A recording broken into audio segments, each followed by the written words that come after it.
নাসিরউদ্দিন পাটোয়ারীকে দলের মুখপাত্র বানিয়ে মাননীয় প্রধানমন্ত্রীকে প্রতিদিন গালিগালাজ করাবেন আর বলবেন যে এইটা তো আমার অধিকার।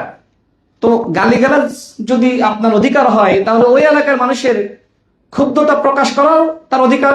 শব্দের কারণে গণঅভ্যুত্থান হয়ে গেছে, হাসিনার শব্দের কারণে হাসিনার পতন হয়ে গেছে। আর এনসিপি যদি তাদের এই শব্দ গালিগালাজ প্রতিনিয়ত ব্যবহার করে, এনসিপির পতন হয়ে যাবে। জুলাইয়ের চেতনা থেকে দূরে সরিয়ে দেওয়ার জন্য আজকে এনসিপি ইচ্ছা করে মার খাচ্ছে, মানে মার খাওয়ার ময়দান সৃষ্টি করছে। মাননীয় প্রধানমন্ত্রী সম্পর্কে উল্টা পাল্টা বইকে তার সহধর্মিনী, তার কন্যা সম্পর্কে আপনি গালিগালাজ করবেন, আর যারা বিএনপিকে ভোট দিয়েছে তারা কি এটা কি মেনে নিবে? অনেক সহ্য করা হয়েছে। এরপর এখন কি করেছেন, কি পলিসি আপনাদের? যে এলাকায় যাচ্ছেন ওই এলাকার এমপি সম্পর্কে গালিগালাজ করতেছেন।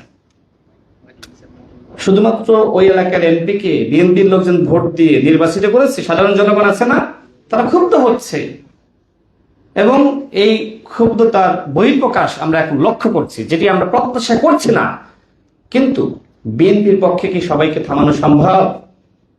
সবাই কি বিএনপি করে?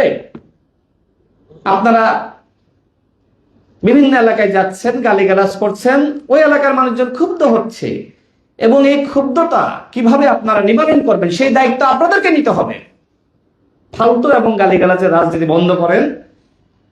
প্রয়োজনে বিএনপির পক্ষ থেকে যদি আপনাদের কোনো সহযোগিতা লাগে সেই সহযোগিতা করার জন্য আমরা প্রস্তুত আছি, কারণ আমরা চাই এনসিপির অনেকের জুলাই গণঅভ্যুত্থানে ভালো ভূমিকা আছে, গুরুত্বপূর্ণ ভূমিকা আছে, তাদেরকে সহযোগিতা করা আমাদের কর্তব্য হিসেবে আমরা মনে করি। কিন্তু এক লাইটেই নিশ্চিন্তে চলে দিনের পর দিন।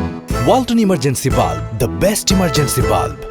নাসিরউদ্দিন পাটোয়ারীকে দলের মুখপাত্র বানিয়ে মাননীয় প্রধানমন্ত্রীকে প্রতিদিন গালিগালাজ করাবেন আর বলবেন যে এইটা তো আমার অধিকার। তো গালিগালাজ যদি আপনার অধিকার হয় তাহলে ওই এলাকার মানুষের ক্ষুব্ধতা প্রকাশ করাও তার অধিকার। মানে ঠিক আছে কিনা? মানে আপনি গালিগালাজ করবেন, দেখেন এই গালিগালাজ বা মুখের কারণেই যুদ্ধ হয়েছে না? শেখ হাসিনার পতন কেন হয়েছে? শেখ হাসিনার পতন হয়েছে গালির জন্য, রাজাকারের বাচ্চা বলার জন্য। সুতরাং কেউ যদি বলেন যে শব্দের বিপরীতে শব্দ ব্যবহার করেন, এইটা তো ভাই হবে না, কারণ শব্দের কারণে গণঅভ্যুত্থান হয়ে গেছে, হাসিনার শব্দের কারণে হাসিনার পতন হয়ে গেছে।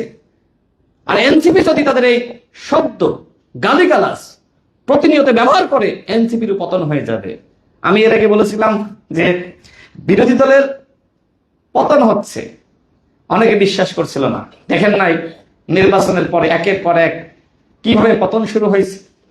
জান্নাতি দল টিকিট বিতরণ করেছিল, মানুষ এখন বুঝে ফেলিয়েছে যে এটা তো জামাত ইসলাম শিরক করেছে। কোন দল, কোন ব্যক্তি কি জান্নাতের টিকিট বিতরণ করতে পারে? এটা শিরক না? জামাত ইসলাম এখন যে সমস্যায় পড়েছে, না শরিয়া আইন কায়েম করতে পারছে, না মধ্যপন্থী রাজনৈতিক দল হইতে পারছে, একটা উভয় সংকটে পড়েছে।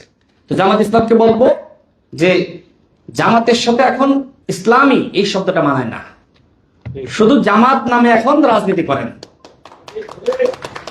ইসলাম কায়েম করতে আপনারা পারবেন না।